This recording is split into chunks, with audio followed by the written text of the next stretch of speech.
Baik, pemirsa CTV yang dimuliakan Allah, kita menjawab SMS dari yang pertama dari Bapak Nasruddin, yang kedua dari Husaini Ahmad, dan yang ketiga dari hamba Allah.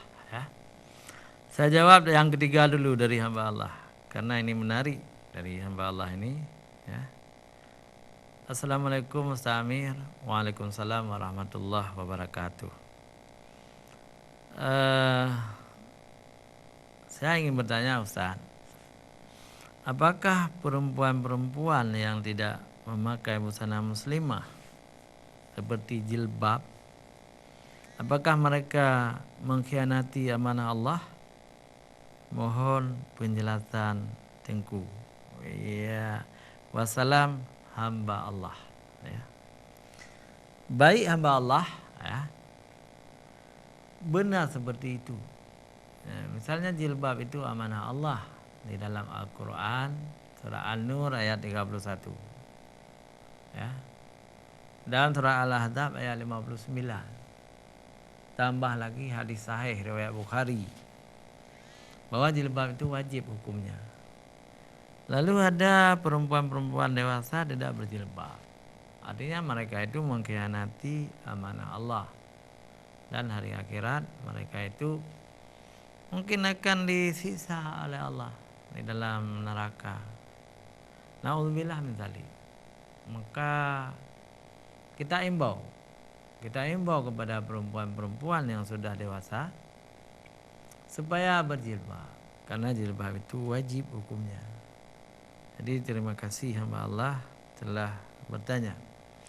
Yang kedua kepada Bapak Nasruddin, ini di Banda Aceh, ya. Assalamualaikum Ustaz. Apa hukumnya orang-orang yang meninggalkan salat 5 waktu? Apakah mereka ini juga termasuk orang-orang yang mengkhianati amanah dengan Allah? Mohon penjelasan Ustaz. Ini juga sama. Jadi salat itu sudah diwajibkan oleh Allah kepada manusia yang beragama Islam, maka manusia itu wajib melaksanakan salat 5 waktu. Kalau tidak, mereka juga akan berdosa. Yang terakhir dari Tengku Husaini Ahmad, ya, Tengku Husaini Ahmad. Assalamualaikum warahmatullahi wabarakatuh. Ustadz yang mulia, saya ingin bertanya kepada Ustadz, apa hukumnya orang-orang yang tidak membayar utang? Banyak orang berutang tetapi tidak mau membayar. Apa hukumnya Ustadz? Iya, baik, Husaini Ahmad. Utang itu wajib bayar, ya. Kalau kita sudah berutang, itu wajib kita bayar, ya. Dan kita tidak boleh tidak membayarnya. Kalau kita tidak membayar, apakah tadi dengan uang itu kita beli makanan menjadi haram? Tetapi kalau kita bayar, ya, apakah dengan uang itu dulu kita membeli baju, beli sepatu, beli makanan, beli beras, beli ikan, semua jadi haram kalau kita tidak mau membayar, karena itu harta orang lain yang kita gunakan. Kalau kita belum mampu membayar, kan kita boleh mencicil. Yang penting harus dekat selalu dengan orang yang pernah meminjamkan uang kepada kita. Dekat selalu, kalau ada uang kita berikan. Kadang-kadang kalau kita dekat, bisa jadi orang-orang kaya itu akan menghibahkan. Dibilang mungkin gini, jadi nggak usah lagi bayar, sudah jadi sedekah saya. Alhamdulillah. Tetapi kalau kita jauh setelah kita berutang dengan orang itu, apakah teman atau bukan, nggak pernah lagi kita datang kepada dia, nggak pernah lagi dekat dengan dia, itu orang tidak akan rela, selalu ditagih. Jadi sehingga yang berutang itu tidak memiliki kemerdekaan jiwa, selalu tertekan, selalu seperti dikejar-kejar, padahal salah sendiri kita berutang tidak mau membayar. Padahal kalau kita bayar, mungkin saja kalau kita berutang kembali juga diberikan. Atau bisa jadi teman kita itu melihat kita tidak bisa membayar lagi utang, mungkin akan dimaafkan. Yang penting ukhuwah kita jangan putus. Jadi demikian, sudah 3 pertanyaan saya jawab. Kami menunggu pertanyaan berikutnya dari pemirsa Aceh TV. Belum ada, silakan.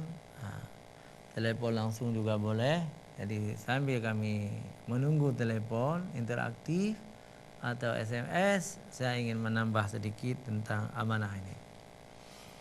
Jadi orang-orang yang menjaga amanah akan dimuliakan oleh Allah Subhanahu wa taala.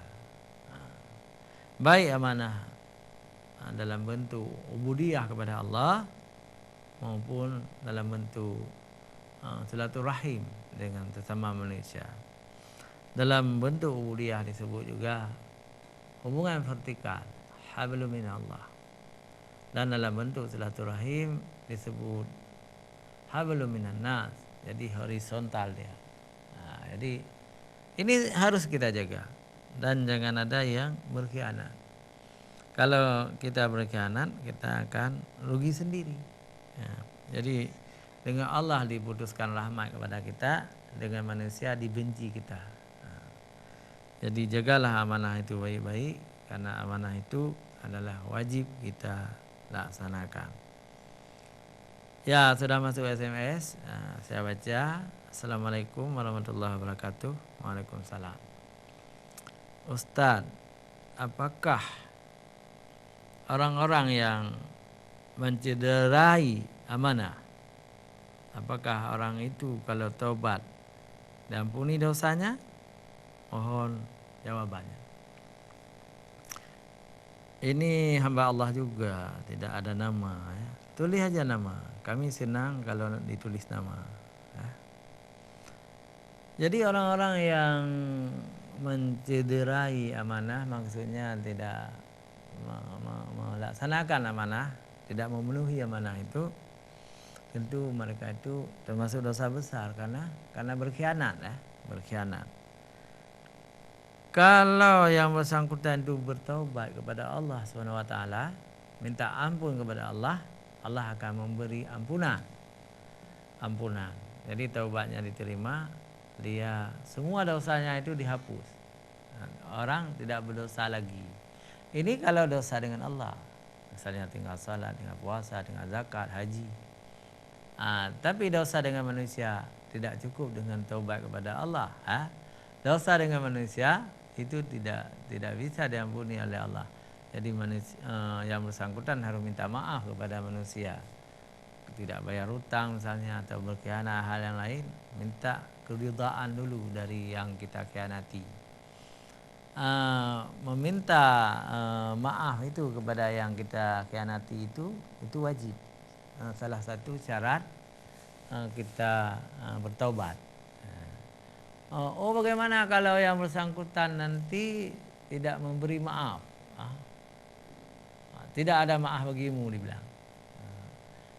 Allah pasti maha adil. Allah tahu hati kita ingin taubat, orang tidak memaafkan kita, Allah akan memaafkan ya. Yang penting kalau ada hutang, bayar dulu hutang sama orang. Itu baru taubat nasuha. Jangan sampai hutang sudah setinggi langit, ratusan juta, kita taubat, orang tetap rugi, jadi tidak diterima taubat kita oleh Allah Subhanahu wa taala. Kami tunggu lagi SMS dari pemirsa yang dirahmati Allah, silakan saja. Belum ada yang masuk, telepon juga silakan. Kita ingin baca dulu tentang amanah ini ya. Bahwa amanah adalah sifat para rasul, para anbiya juga. Rasul itu adalah utusan Allah.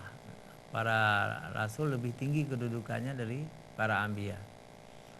Kalau para rasul itu yang disebut dalam Al-Quran itu 25 orang. Mereka diberi wahyu dan menyampaikan wahyu itu kepada umatnya. Sedangkan para anbiya, para nabi diberi wahyu oleh Allah kepada diri mereka sendiri tetapi tidak diwajibkan untuk menyampaikan kepada orang lain. Seorang nabi tidak boleh disebut rasul, ya. Tapi seorang rasul otomatis juga dia nabi. Jadi mereka itu rasul, otomatis mereka itu nabi. Tapi kalau seorang nabi belum tentu boleh kita sebutkan rasul. Nabi-nabi antara lain yang sangat terkenal, yang pernah kita dengar, ya, ada Nabi Khidir. Itu Nabi Khidir tidak disebut, tidak masuk rasul dia. Ada Nabi Udair, itu juga nabi, tidak masuk rasul. Ada Nabi Yesaya, dia seorang nabi. Ada yang sebagian ulama berpendapat Luqmanul Hakim, dia itu seorang nabi juga. Walaupun ada ulama yang mengatakan Luqmanul Hakim yang namanya disebut dalam Al-Quran itu bukan nabi, tetapi seorang hakim yang adil dan bijaksana, atau seorang aulia Allah. Ada juga Iskandar Dzulkarnain dalam surat Kahfi, itu disebut juga nabi, tapi bukan rasul. Ada juga yang mengatakan nabi itu ada yang perempuan. Siti Asyah istri Fir'aun itu seorang nabi perempuan. Siti Maryam, ibunda Nabi Isa juga seorang nabi. Tapi masalah ini masalah khilafiyah semuanya, ya. Apalagi nabi perempuan. Ada ulama yang mengatakan semua nabi itu laki-laki, tidak ada yang perempuan. Ada juga yang menyebutkan nabi itu juga pembawa agama lain, ya. Misalnya Konghucu itu nabi orang Cina, Burrahman itu nabi orang Hindu, Siddhartha Gautama nabi orang Buddha. Itu ada, ya, pendapat. Tapi pendapat itu dhaif, ya. Pendapat itu dhaif. Memang nabi itu sangat banyak, rasul juga banyak. Cuma yang disebut dalam Al-Quran 25 orang. Ada nabi yang sangat terkenal dalam masyarakat, Nabi Syis. Nabi Syis, anak Nabi Adam. Itu juga tidak ada namanya dalam Al-Quran, ada dalam hadis. Ada Nabi Samaun, Nabi Habakuk, nama nabi-nabi Bani Israel, itu disebut juga seorang nabi. Ada Nabi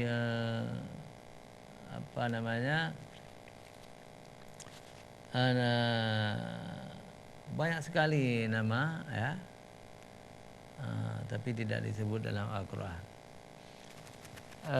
Pemirsa TV yang dirahmati Allah SWT, ya,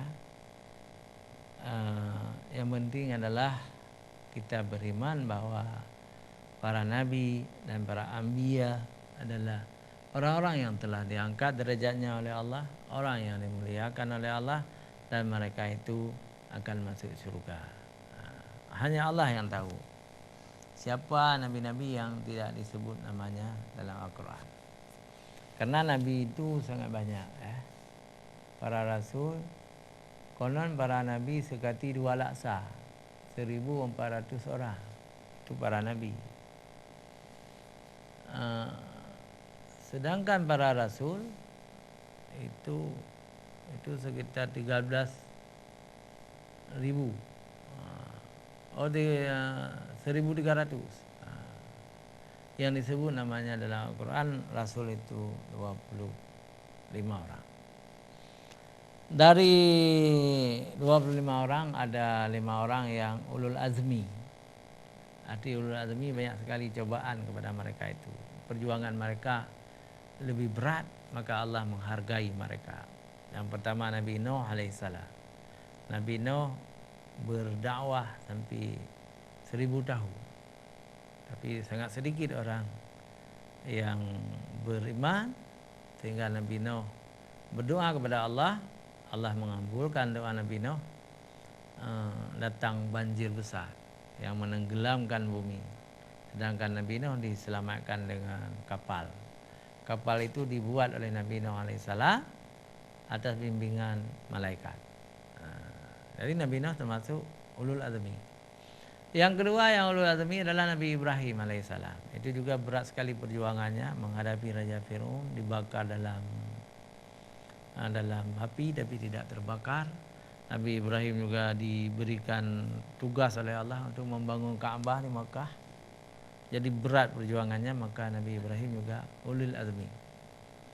Dan yang ketiga Nabi ulul azmi itu adalah Nabi Musa alaihissalam. Sangat berat perjuangannya melawan Fir'aun, melawan Qarun, melawan Bani Israel yang durhaka.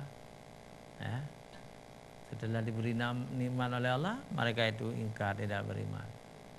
Jadi Nabi Musa itu sangat berat perjuangannya. Maka Nabi Musa juga diberi rahmat, diberi nama lebih oleh Allah SWT, ulil azmi, yang banyak sekali cobaannya. Kemudian Nabi Isa alaihissalam juga seorang ulil azmi, karena Nabi Isa sangat berat perjuangannya melawan orang-orang Yahudi dan Romawi yang beragama Yahudi di Yerusalem. Dan Nabi Isa juga sangat berat perjuangannya ya, ketika menghadapi Raja Romawi yang mengejarnya, kemudian menyalibnya menurut keyakinan orang Kristen. Tetapi menurut keyakinan kita orang Islam, Nabi Isa sudah dirafa oleh Allah ke langit dan masih hidup sampai sekarang. Wallahu a'lam. Yang kelima, Rasul yang ulil azmi adalah Nabi kita, Nabi besar Muhammad sallallahu alaihi wasallam.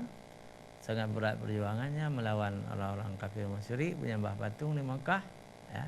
Kemudian berperang melawan orang-orang musyrik, perang-perang besar antara lain perang Badar, perang Uhud, perang Khandaq, perang Ahzab, perang Hunain. Sangat besar perang-perang itu, tapi Nabi selalu tampil di depan, tidak takut mati, tidak takut dibunuh. Maka disebut Nabi Muhammad itu adalah Nabi ulil azmi. Pemirsa JDP yang dirahmati Allah, kami sudah menunggu telepon, tidak ada yang menelpon. Kami berharap semoga ada yang menelpon. Alhamdulillah sudah ada SMS satu lagi. Assalamualaikum warahmatullahi wabarakatuh. Waalaikumsalam warahmatullahi wabarakatuh. Ustadz, saya ingin bertanya, berapa orang Nabi yang masih hidup sampai sekarang? Mohon Ustadz jelaskan. Apakah ada keterangan yang kuat dari hadis atau bagaimana? Wassalam Mursyid di Banda Aceh. Ya. Baik Pak Mursyid, memang ada hadis, tapi hadis itu tingkat ahad. Tingkat ahad. Jadi bukan sahih, bukan hasan, tapi tingkat ahad. Ya. Ada hadis yang menyebutkan masih ada 4 nabi yang masih hidup karena dirafa oleh Allah. Ya. Tapi ada yang mengatakan 2 di langit dan 2 di bumi. Ya. Yang pertama yang masih hidup menurut cerita ini adalah Nabi Idris. Jadi Nabi Idris itu tidak mati, dirafa ke langit oleh Allah. Yang kedua, Nabi Isa alaihissalam dirafa ke langit juga. Dirafa artinya dinaikkan ke langit. Kemudian ada 2 nabi yang hidup di bumi, ya. Yang pertama Nabi Khidir. Ada yang berpendapat di laut, Nabi Khidir itu ada di laut. Dan satu lagi adalah Nabi Zakaria. Nabi yang masih hidup adalah Nabi Ilyas, ya. Nabi Ilyas. Namun demikian ada juga ulama-ulama yang berpendapat semua mereka tidak hidup lagi sekarang ini. Semua mereka tidak hidup lagi. Ada dalil-dalil yang mereka kemukakan. Misalnya seandainya Nabi Khidir masih hidup, Nabi Khidir pasti pernah datang menjumpai Nabi Muhammad sallallahu alaihi wasallam ketika Nabi Muhammad masih hidup. itu tidak ada keterangan bahwa Nabi Khidir pernah datang menjumpai Nabi Muhammad sallallahu alaihi wasallam. Tetapi dalam cerita-cerita sufi, Nabi Khidir itu sering bertemu dengan tokoh-tokoh sufi. Bertemu di laut, bertemu di tepi pantai, ya. Nah, itu cerita dari orang-orang sufi.